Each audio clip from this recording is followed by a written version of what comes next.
3 a.m., you're replaying a conversation from 6 months ago, analyzing every word, every pause, every micro-expression. They think you're sleeping. You're building psychological case files. Welcome to Psychology of Introverts, where introverts don't just think, we architect. But here's what they don't tell you. That thing they call overthinking. It's not a weakness. It's pattern recognition on steroids. Let me paint you a picture. You meet someone once.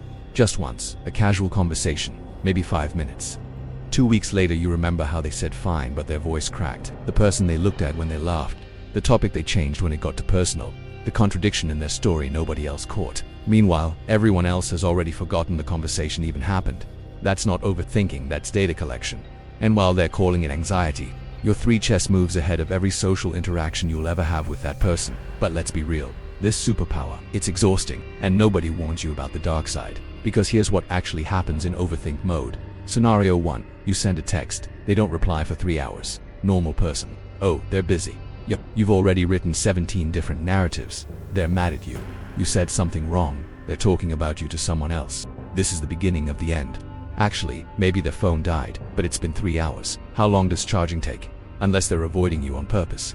Scenario 2. Someone at work says, "Can we talk later?" Normal person moves on with their day. You've already reviewed every interaction from the past month, identified 17 possible mistakes, prepared 3 different apologies, mentally rehearsed the conversation, considered updating your resume, and planned your exit strategy. And then they just wanted to ask where you got your coffee. The exhaustion isn't from thinking.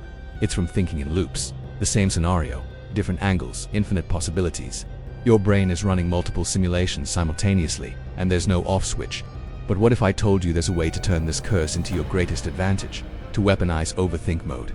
Listen carefully, because this is where everything changes. The difference between overthinking and strategic thinking isn't what you think about, it's how you think about it. Overthinking loops with no destination, running simulations of things you can't control, analyzing the past to create anxiety about the future. Strategic thinking uses that same analytical power but with direction, observing patterns to predict outcomes, analyzing behavior to understand motivation, preparing scenarios to stay 3 steps ahead.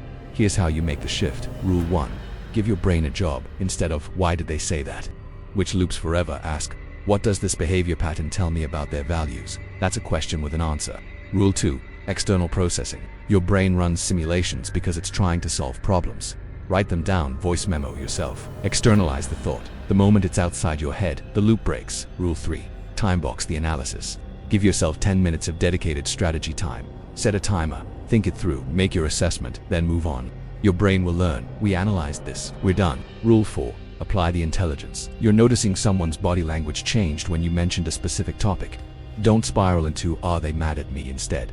Interesting. That's a sensitive area. I'll respect that boundary. You just used overthink mode to become better at relationships. See what happened there. Same observation, different application. One creates anxiety. One creates connection. That's the power you have.